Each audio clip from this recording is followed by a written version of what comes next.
the same gym teacher that taught me about sex should be teaching me about gambling. Was he good at teaching you about sex? Terrible. His line, Mr. McPeak, and I'd hate to throw him under the bus here, when men were men and sheep were scared. That was, I don't even know what that means. I'm still haunted by it. And yet you managed to produce a 17-year-old son. So good for you.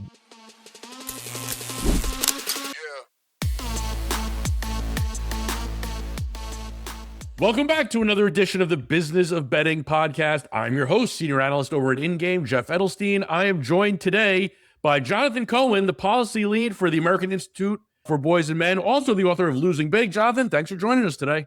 Thanks, Jeff. So you sit in an interesting position, generally speaking, I think, when it comes to all this sports betting. Generally, I'm speaking in big general terms here. People are either like, I'm a libertarian now, and I think sports betting should be legal everywhere. Or people are on the other side saying sports betting is the devil, it's ruining everybody's life. The world's ending, hide the women and children. You fall, I don't want to say quite in the middle, but more middle than most. Is that a fair assessment? We're trying. Yeah. So let's start with your current work as policy lead for the American Institute for Boys and Men. Right off the bat, I love the work that you guys are doing because I do think, and I know this is like, break out the violins. Not that easy being a boy or man in modern day America, right? Now, yeah, we've had some advantages through the years, but, I do feel like we are in a weird spot where we're told to get in touch with our feelings, let's say, and then the moment we do, we're told to shut up and man up, right? And I would say even like someone like our age, even like I'm 35, like even like people who are 35 have it a lot easier, I think, even in some cases being a boy and man, and maybe they have some of those advantages that were sort of pre-baked in for Society for Boys and Men compared to someone who's 18, not to mention who's 16, who's like discovering what manhood means at this moment and what it means to be a man and what it means to be told you have all these advantages. And actually, in many cases, you actually don't anymore, but the narrative about how boys and men are doing hasn't caught up with the lived reality and the economic reality of boys and men. It's just like among all sorts of other technological, sociological problems of which gambling is just one small part, it's just a toxic cocktail that is sort of negatively impeding the lives of young men. Well, let's start there for 1 second, because as I usually bring up at least once a podcast, I have a 17-year-old son, right? And I live in Lawrence, it's like 30% white, 30% Hispanic, 30% black, 10%, it's a melting pot where I live. His friends run the gamut, right? I am finding just bullshitting with them, white, black, poor, rich, they lean right.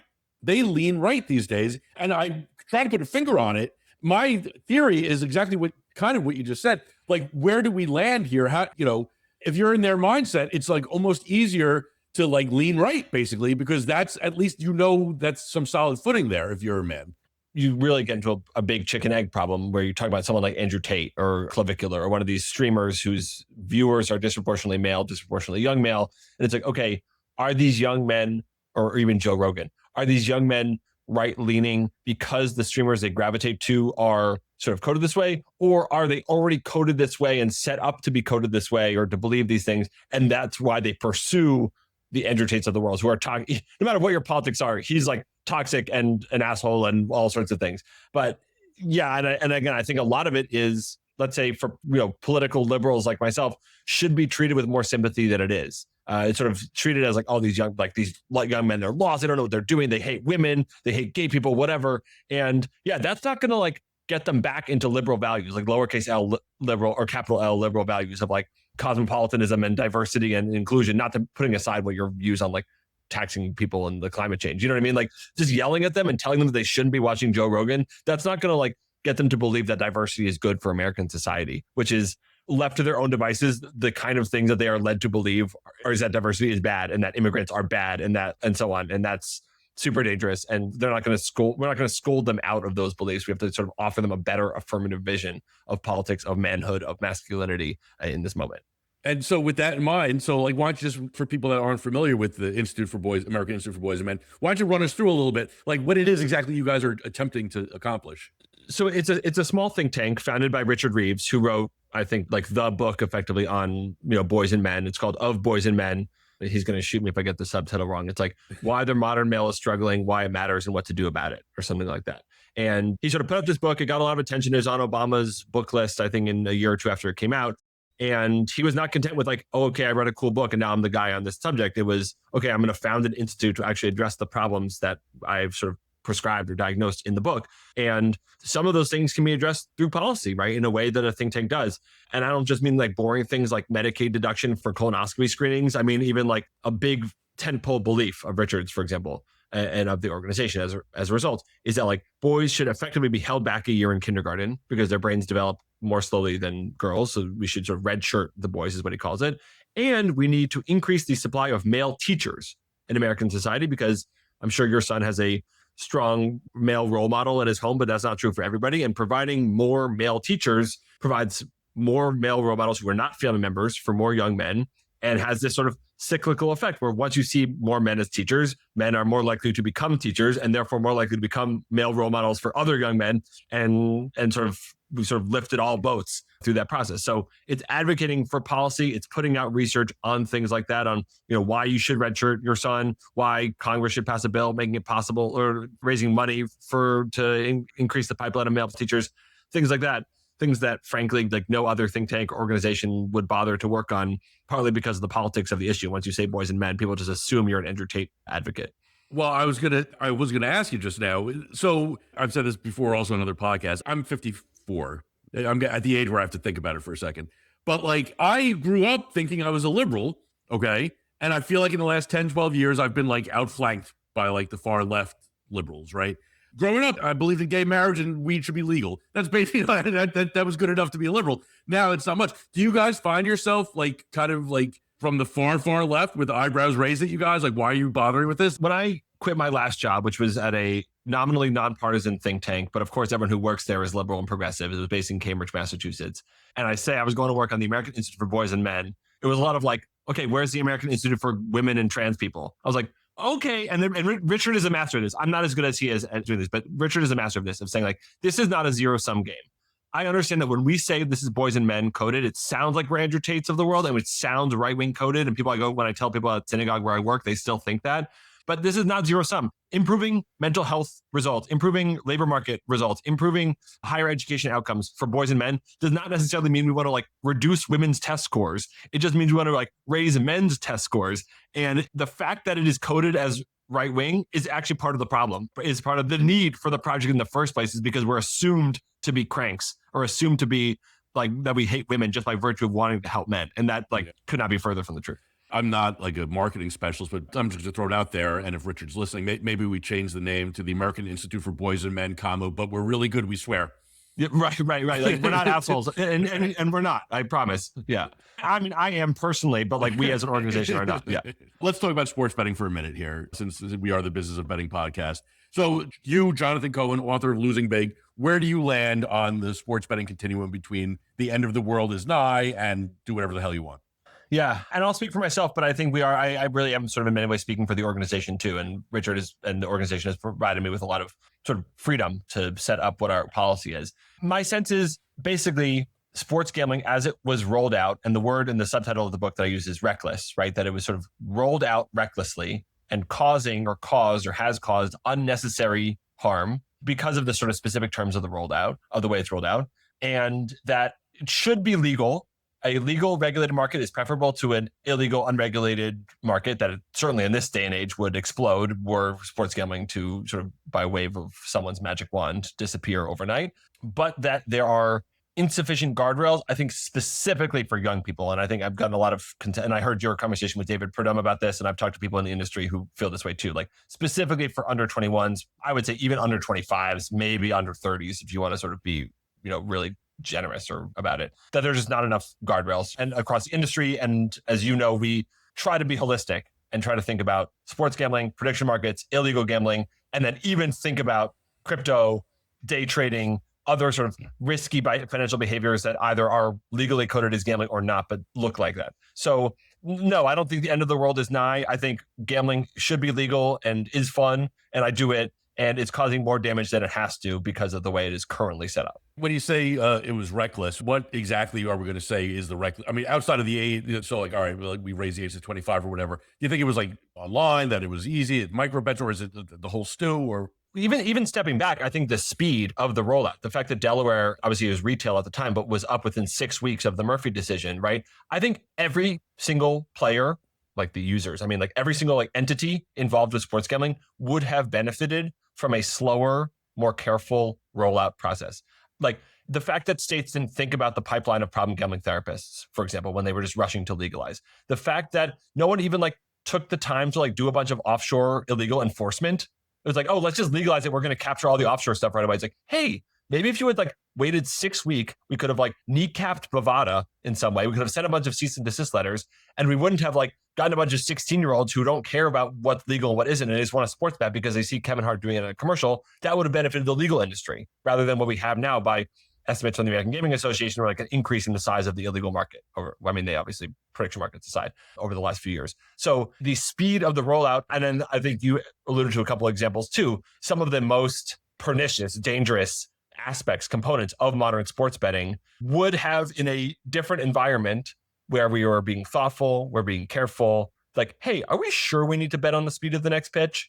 Like Major League Baseball in retrospect, right, would have loved to have been more careful about that and not had a Cleveland Guardians scandal about that. So again, I think everyone involved would have been better served in retrospect, not trying to make as much money as quickly as possible, but just figuring it out.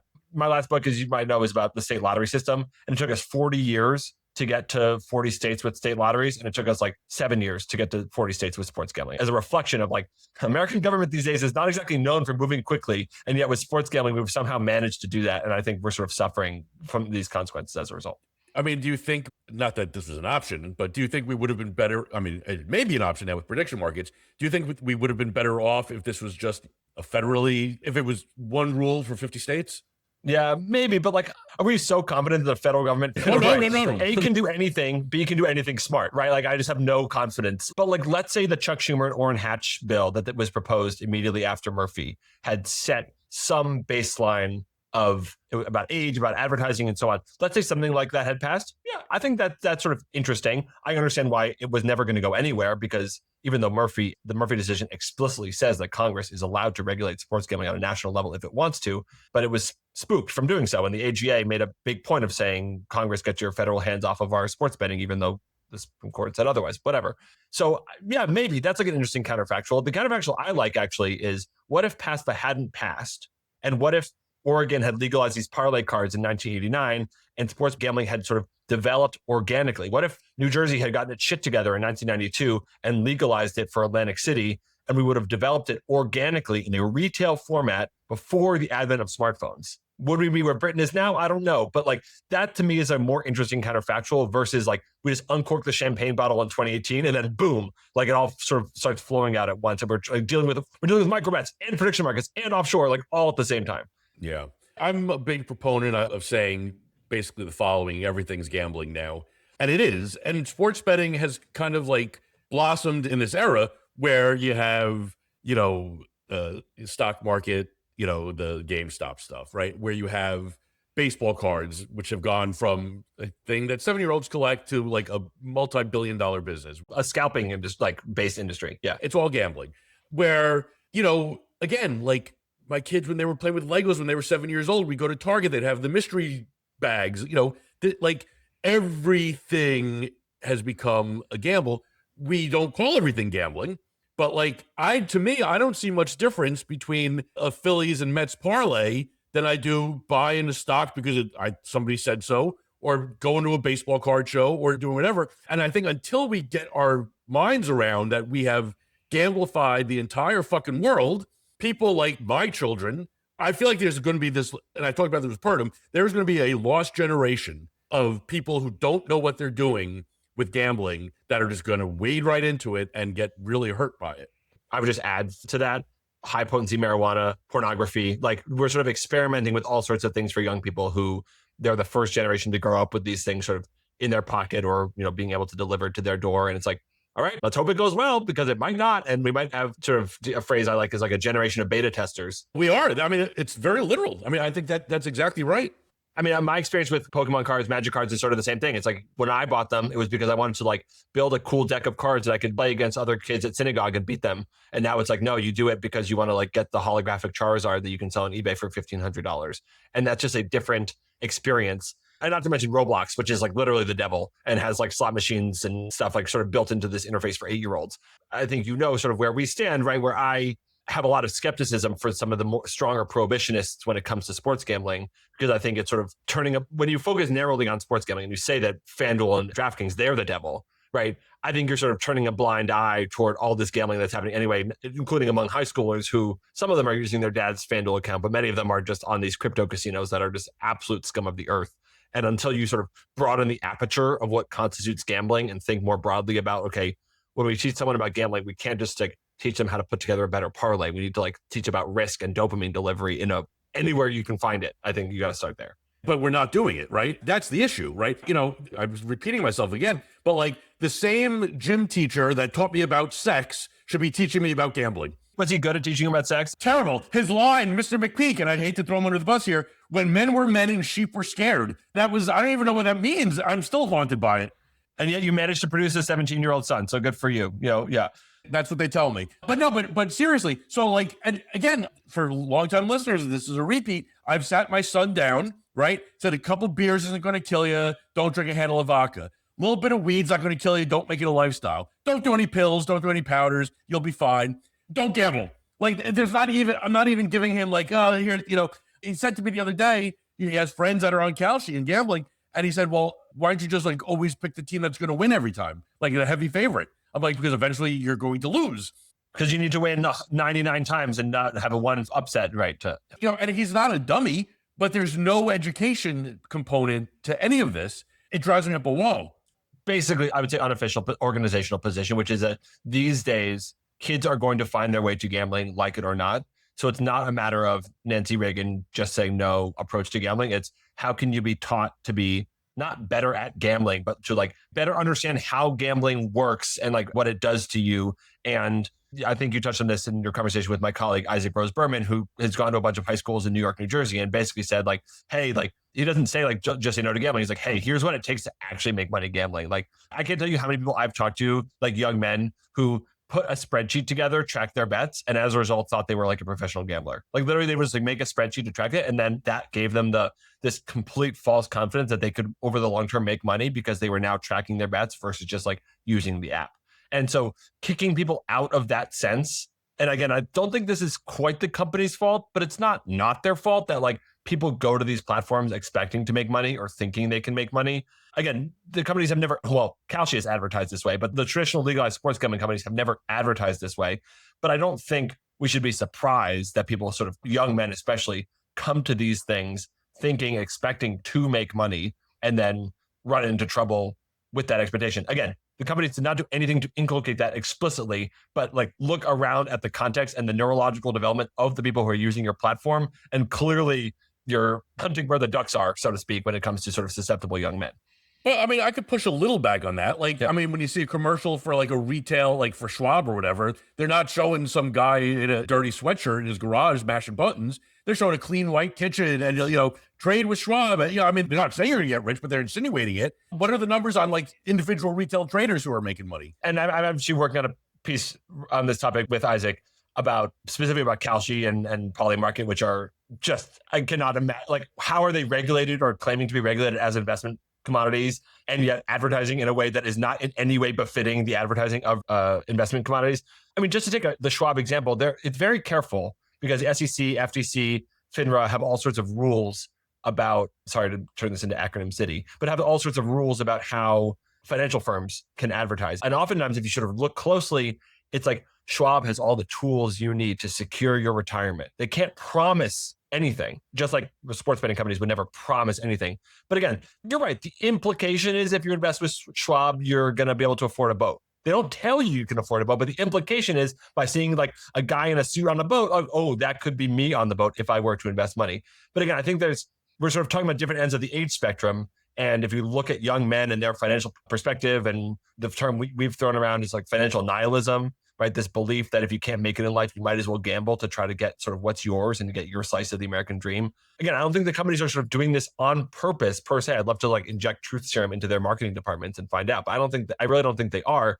But you just have to understand the broader context of facing young men these days economically and why, whether you intended it this way or not, I've said it for the 14th time, that might be interpreted this way. And again, I'll say this also for the 14th time. Prediction markets are worse. according to our poll, 41% of prediction markets users say their primary reason for using the platform is to make money. And these companies have had explicit advertisements. Oh, I just paid 2 months of my rent thanks to Kalshi. So they are like in every way worse in this case. But I think there's this a really, really tricky line of advertising in general for a gambling product. And how do you not imply that this is a quick way to make money? One of the things that I've pushed back on when you look at the percentage of people who are addicted to gambling or have gambling problems, it matches favorably, unfavorably, however you want to say it, to people with food addiction, shopping addiction, all different other kinds of addictions. And nobody is, saying that McDonald's needs to put up a sign when you walk in saying, danger, eating too many chicken McNuggets is bad for your health. And when you walk into the Gap or Banana Republic, there's not a sign that says, danger, buying too many jeans is going to really affect your financial situation. I feel like the reason that sports betting in particular right now is gaining so much attention is because it's new, right? I even look at weed and alcohol, right? Nobody would bat an eye if I cracked open a beer in front of my kids tonight. I would have a lot of eyes being batting at me if I lit up a joint. Both perfectly legal where I am, right? So I think sports betting is suffering from the new kid on the block syndrome a little bit. So I know that there's many differences between eating, shopping, and gambling, and you're going to tell me all about them, I'm sure. But is it completely wrong-headed of me to say maybe pump the brakes a little bit here? Sorry, I do think you're right about the sort of the new kid on the block phenomenon. And I say this as my hobby horse about the American state lottery system, where poor black and brown people spend $120 billion on lottery tickets every year and nobody gives a shit. Nobody talks about it. No, I don't get invited on podcasts to talk about it. It's not a social justice issue. It's not a evangelical conservative issue. They've dropped it. The progressives who should care about social justice, they don't care about it. It's just all right, just baked in. Poor black and brown people are going to spend another $120 billion on lottery tickets. So in the way that just become baked into our society, I think the reason to focus on sports gambling, ironically, is to not let that happen, right? The tectonic plates have not settled yet. And we can get into our estimates about the harm caused by sports gambling and prediction markets and so on. But the idea being we're not yet sort of blind to, or it's not baked in. I mean, think about the harm at the aggregate level caused by tobacco and alcohol to American sort of cancer rates and so on, death rates and so on. But that's just, okay, we've had legal alcohol for 100 years. So we sort of know that's going to happen. We're not there yet with sports gambling. We don't have to be there yet with sports gambling. We could have a safer version of the product. I don't know what the equivalent is for alcohol, but limiting, Utah, you can only buy a maximum alcohol percentage for beer is 4.5% or something. We could not saying we have to do that across the country, but whatever, we could have some equivalent cap on things for sports gambling to make it safer so that we can just let it go and we can just become blind to it. And the version that we become blind to is safer, more reasonable, doesn't let you bet $100,000 on the next tennis match or next serve in a tennis match in Singapore or whatever. It's just no, it's a safe, reasonable version of sports gambling that allows the 99% of people or 90% of people to get their kicks and makes it not impossible. You're never going to make it impossible, but difficult for that last 10% or 1% to run into trouble. That's sort of the version I have that I think is actually more reasonable. And I hope that you could sort of get behind. Yeah, well, I think the first thing that the sportsbook industry should do is all limits should be preset, where you have to opt in to raise your, nobody's saying I can't raise my limits, but when I sign up for a sportsbook or an online casino, it should be $5 maximum. And then it's up to me to ladder that up, day by day, week by week. I shouldn't have to ladder it down, right? That to me is just common sense. And I would say even more so, again, and the byword that we use for this is friction, right? Introducing a little more friction into the process. So okay, you can raise it up, you can raise your limits, but once you've raised it, you need to wait 24 hours to raise it again. So you can't you can't go on a bender. And maybe if microbets are going to be legal, you have to wait 5 minutes between microbets or something. So you can't fire off 17,000 bets over the course of one tennis match or whatever. If you love betting on whether the third pitch of the seventh inning is going to be a ball, sure, knock yourself out, but you can't bet on the fourth and the fifth and the sixth and the seventh pitch too. So again, I think there's just ways to keep so much of what we have in a more sort of commonsensical way that would allow people to have fun betting without letting other people lose their shirts. I also think part of the problem is the idea of, just responsible gambling, RG in general, right? In that it's so hard to create rules for the entire population when I look at myself, and I've used this example before, on an NFL Sunday, I could have $1,000 floating around in various gambling endeavors, and I will take a nap, okay? If I load up my online casino and I'm playing 10-cent spins, I feel my heart, I start getting that, giddy up in me. I don't know how to explain that. I'm sure somebody can, but and so like I've even recognized in myself when I'm feeling that like online casino itch coming, I'll go to TikTok. I'll just scroll through TikTok and I'll get that same dopamine feel, right? And so there's clearly that is not good, right? I recognize it. It's not good.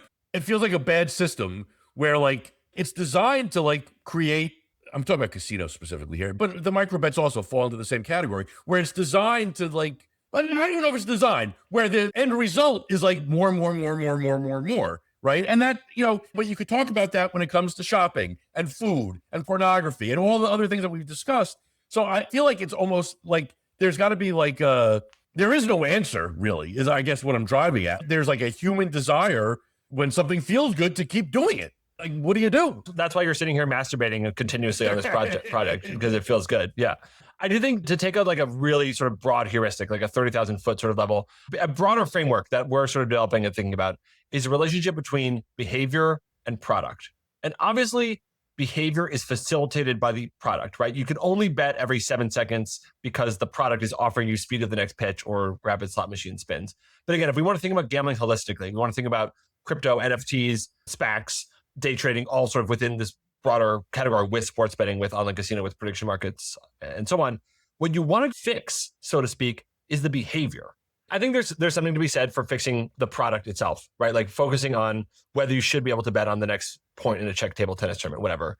I would think about it sort of from the other direction, right? What are the behaviors that are indicators of harm, and how do we regulate those behaviors wherever they might be manifest, whether it's on sports betting, it's on a prediction market, on an online casino app, on a day trading app, and so on. So I think if you almost like flip the equation, and I think a lot of reformers, including myself for a long time, were focusing on the product itself as if that was sort of a magical like silver bullet. Like if we could just fix the product, we'd fix the behavior. But if you want dopamine delivery, you're going to find dopamine delivery, whether it's on TikTok or online casino or wherever else. So it's really just a matter of, okay, how do we, no offense, but like, how do we fill your life with things that make your life more engaging and more interesting, that you don't seek out quick dopamine hits on every 5 seconds? I'm fond of using like a billion years ago, right? But like, I do feel like, it's only been a few generations where the average person, or forget average, where 99% of the population didn't need to worry about where they were getting their dopamine from because they were starving, or they were, working in the fields, or they were hunting saber-toothed tigers, or whatever the hell. I thought you were going to say they were like reading books because they were getting dopamine from reading books. Yeah. But like, we live now in this like ridiculous time where life, I don't want to say life is easy. That's not what I'm driving at. But like, we have more free time than we know what to do with, probably, right? And we have so many different ways to fill it now, especially that. I mean, like, listen, man, this is magic. The magical rectangle in your pocket is fucking magic, So we're like talking about like changing behavior. We talk about how hard it is for a 16-year-old to deal with this stuff. It's hard for me. I love reading. I'm always reading a book. When I go to Barnes and Noble, when I'm scrolling through a book to see, well, maybe I'll read this book. If I start seeing paragraphs that are like chunky, I say, I can't, I know that I'm not gonna be able to get through it anymore. I'm not going to have the brain, the power to do it. So I feel like changing the behavior is true, but like, I feel like the behavior is new, right? The notion that I need to fill up my days with dopamine is a new sensation, but it's a great feeling at the same time, right? So like, how do we do this, right? And it's cliche to say that our brains, we have, caveman brains and that are ill-suited for sort of this degree of technological enhancement. Yeah, and are not designed. And Anna Lemke wrote a great book about this. Not to recommend a book. Well, I guess I am going to recommend a book. That's the whole point. How big are the paragraphs? That's all I need to know. Yeah, exactly. It's a book. The book is called Dopamine Nation, and sort of about how your brain sort of reacts to constant dopamine delivery and how difficult it can be to adjust and to find that equilibrium that we're talking about, of finding little bursts of pleasure. And like me spending time with my 19-month-old son is not as quick bursty dopamine delivery of a system as like me winning a mention market on Kalshi. But like, we need to recalibrate a little bit. And like, there's a space for Jeff to play online casino on his phone, but it sounds like that space is like once a month, not once a week or every day. You know what I mean? Like, and obviously it's up to every person. And I don't want to sound like, I already sound like a big nanny state liberal, but I don't want to sound like a big nanny state liberal who's like, going to tell people like when they're allowed to use the apps on their phones and so on. Because it really is, I think, up to all the individual people and then parents, how they want their kids to live and so on. But it's just impossible. It just feels impossible. And it feels like we were talking about young people as a generation of beta testers. It feels like all of us, like as if parents are not just as guilty of being on their phones all the time and having an unhealthy relationship with technology. I can't tell you how many times I've said to my children while I'm holding my phone, put your fucking phones down, and it's impossible to win. Right. All right. So here, let's look big picture again. So 5 years from now, what can be done? Like, what could be done to undo some of the things, some of the issues that you see? Well, I think 5 years ago, I think there's a good chance, first of all, that 5 years from now, we're not even talking about Kalshi. I'm just taking a historian's perspective here of like, there are blips and sort of ebbs and flows to the story of American gambling. There were legal lotteries in the 18th century, then they were illegal, then they were legal again, then they were illegal. Now they're here in full force from the state. Like these things come and go. And prediction markets, as much as we're sort of, I think at the crest of the wave now, like there's a chance that 5 years from now, they're gone. I think to your point about alcohol and tobacco earlier, and to our point about Congress being 20 to 30 years behind everything, right? There's a chance that 5 years from now, maybe 10 years from now, sports gambling is actually sort of more firmly in the crosshairs, right? And in some ways, I think prediction markets is actually buying time for OSB to sort of fly under the radar in this form that, again, I think is just sort of 25, 30% insufficiently regulated, to put a number on it. So you asked me an optimistic question when my like life heuristic is that everything gets worse all the time, always. So I would love to like paint a rosy picture of like, okay, we don't have prediction markets, or at least we don't have sports event contracts. We have rules in place for under 25-year-old gamblers on OSB platforms. We don't have microbets. Advertising, is like either we're sort of more used to it and therefore it's not as dangerous, or we've like set a bunch of rules around it. But I also just think everything gets worse all the time, and there's going to be some new app. Someone's going to build that casino version of prediction markets that's going to be legal in all 50 states, and it's not going to raise tax revenue and so on. Whatever your next book's going to be, I got the title for you. Ready? Entropy. Not so bad. Yeah. Could be worse. Could be worse. Yeah. What's that joke? Another Jewish joke. What's the difference between a Jewish pessimist and a Jewish optimist? The difference between a Jewish pessimist and a Jewish optimist. A Jewish pessimist says things are terrible, and a Jewish optimist says they could be worse. The Simpsons line, like, this is the worst day of my life. This is the worst day of your life so far. All right, listen, I have a question for you that I'm asking specifically for my my cohort over at the Low Rollers podcast, Eric Raskin. Says here on LinkedIn that you were the founder and managing editor of Boss, the biannual online journal of Springsteen studies. So you're a Springsteen man. And I put out a edited collection of essays from sort of Springsteen fans. I'm sorry we didn't include you. That came out for his 70th birthday, September 23rd, 2019, called Long Walk Home, Reflections on Bruce Springsteen. So let's dive in. Every Boss fan wants to tell their origin story. Tell me where it comes from. I don't have a particularly interesting one. I think I just like found Bruce Springsteen, and if folks haven't figured out by now, I'm sort of academic by disposition, and I guess I wanted to understand for myself like why I like Bruce Springsteen. Like, why wasn't it Billy Joel? Why wasn't it Bob Seger?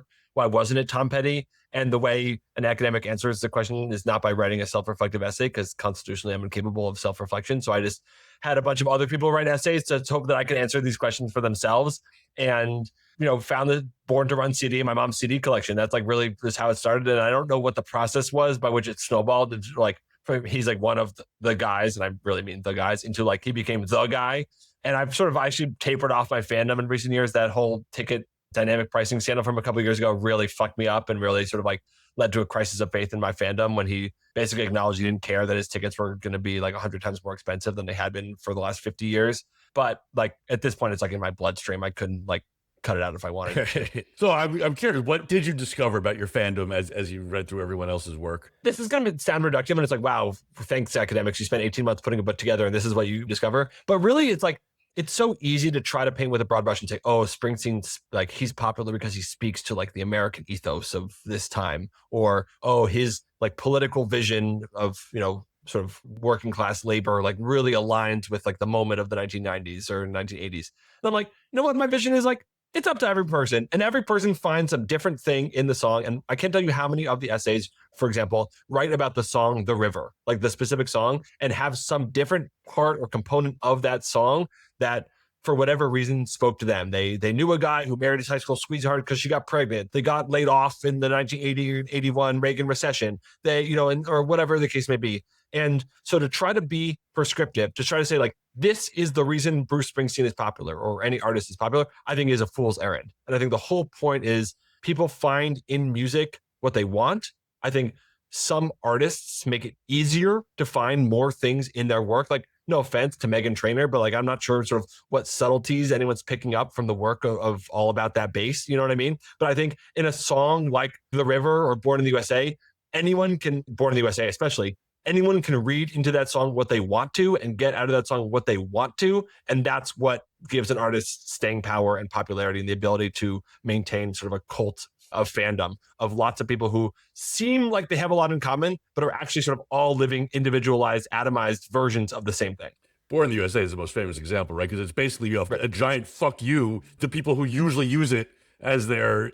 But is it? But this is one of the first essays we published in the Biennial Unknown Journal of Springsteen Studies.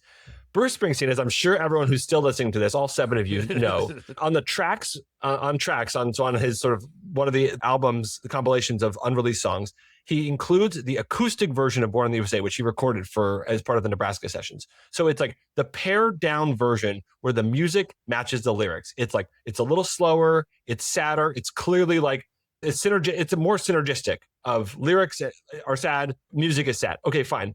But that's not what he released, right? He released a version that when you could play at your barbecue and you could listen at your barbecue. And that's the point. The point is that patriotism is complicated. The point is that it's happy music and sad lyrics. And that's like what, like, that's his argument of like, that's what America is.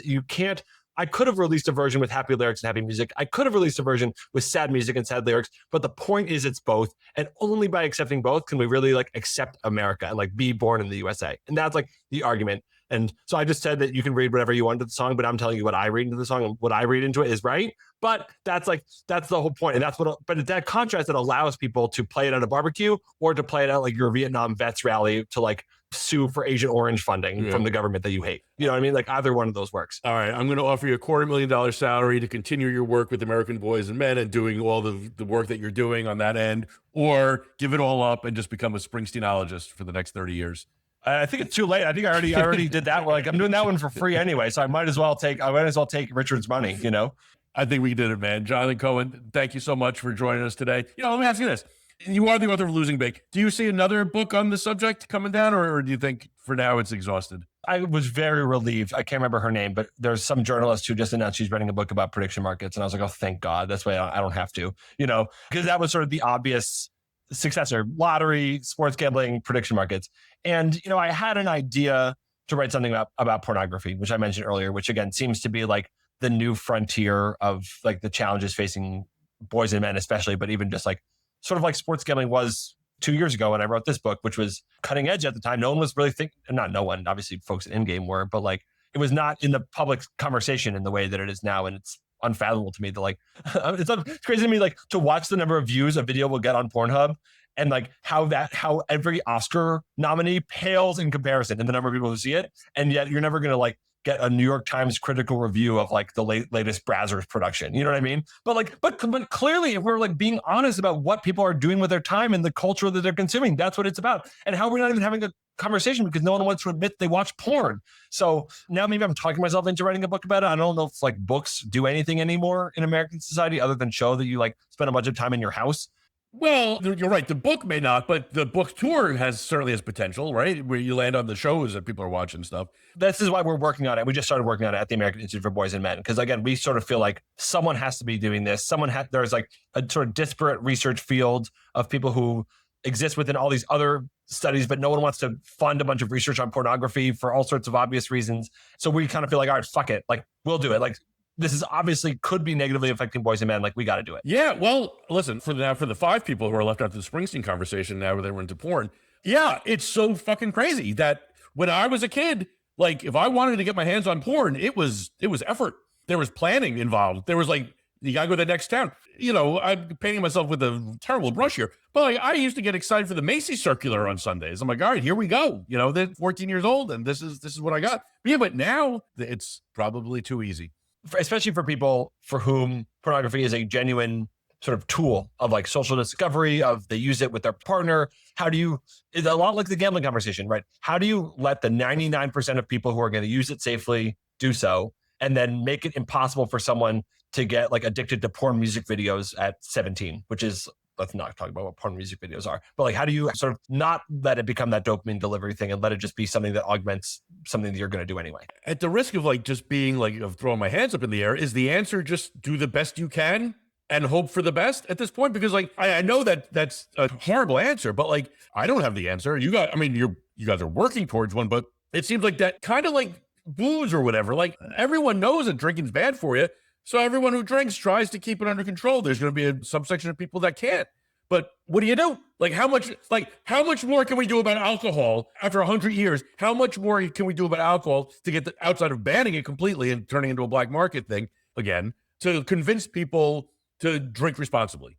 But like, I mean, not that I'm advocating that we should have like porn commercials during the Super Bowl, but like at least we could have a conversation about it without people's faces turning red, right? At least this could be like something that especially dads are comfortable talking to especially their sons, not only their sons, but especially their sons about. At least this could like, again, not that we should have like mainstream pornography advertising, but at least this could like be part of a cultural conversation at a mass level in schools for policymakers, whatever, where it's not just like this dirty thing everyone is doing and feels maybe bad about doing or not and refuses to admit that they're doing. Like, let's at least be honest. And then that can be like the starting point, but we're not even there yet as a society. I'll tell you, Jonathan, after this conversation, all I want to do is watch some porn, do a little gambling, and have a beer. I'll stay on the Zoom. Like let's do it together. Yeah. Jonathan Cohen, thank you so much for joining us today. Thanks, Jeff. Good luck.